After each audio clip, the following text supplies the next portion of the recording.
Get ready. 10 seconds. 5 seconds. Start. Sir, it is sometime nearly 3 months since I had the opportunity of speaking in this House at length on the provisions of this bill as it was originally presented to the Lok Sabha. Honorable members may recall the general discussion on the floor of this House and the appraisal which was given to the bill. During the period that the bill has been before the Parliament, it has been subjected to a wide variety of comments by individuals and institutions representing various shades of opinion. These have all been taken into consideration, and after due deliberations, certain amendments were proposed by the government. These have been considered and incorporated in the bill as passed by the Lok Sabha. Honorable members are undoubtedly aware of the various provisions of the bill as originally introduced. The provisions were explained briefly in the explanatory memorandum issued by my ministry and circulated to honorable members. A further note explaining the various taxation proposals in greater detail was also subsequently circulated.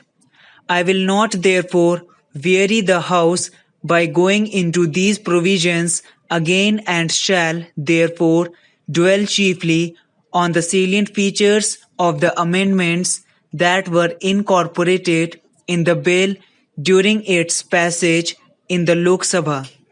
Sir, so far as personal taxation is concerned, the main emphasis of the critics has been against the lowering of the exemption limit on personal tax and the reduction of the income tax burden on the higher slabs of income.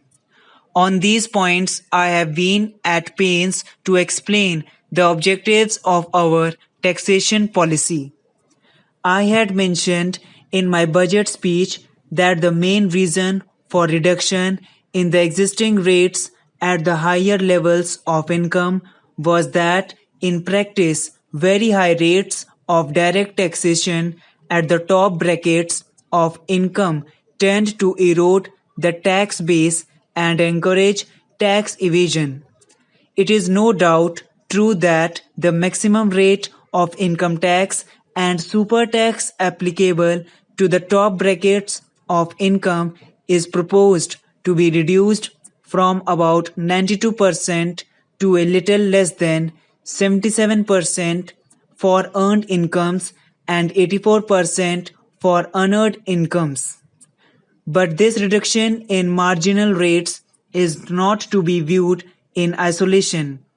Under the tax pattern, income tax does not stand by itself. It is supplemented by the wealth tax and the expenditure tax. I have also pointed out on the floor of the Lok Sabha only recently, and I would like, if I may, to repeat here that I have stated there that the integrated tax structure that has been proposed in the budget this year makes it necessary that the tax system should be broad-based. The existing exemption limit of rupees 4200 is an unduly large multiple of the average level of income in this country. This should be reduced to such a reasonable level as would widen the sphere of taxation and release the tax base from its present inelasticity. It is only reasonable that persons within the lower income brackets should also make their contributions, however small, to the state revenues. With development, more and more persons will come within the income groups which are now brought within the purview of income tax. Furthermore, with the income tax net cast wider, it will facilitate checking of tax evasion in the immediately higher brackets, which is a very important consideration so far as the lowering of the limits is concerned. Another amendment which I sponsored in the Lok Sabha for providing some relief and encouragement to the middle class investor relates to the increase in the normal surcharge exemption limit by the amount of dividends received on equity shares subject to a maximum of rupees 1500. Sir, this has been brought in largely because of a complaint that has been made that the tax on companies would unduly affect, which I do not think it would. Nevertheless, the opinion is this that it would unduly affect the position of the small investor in equity shares.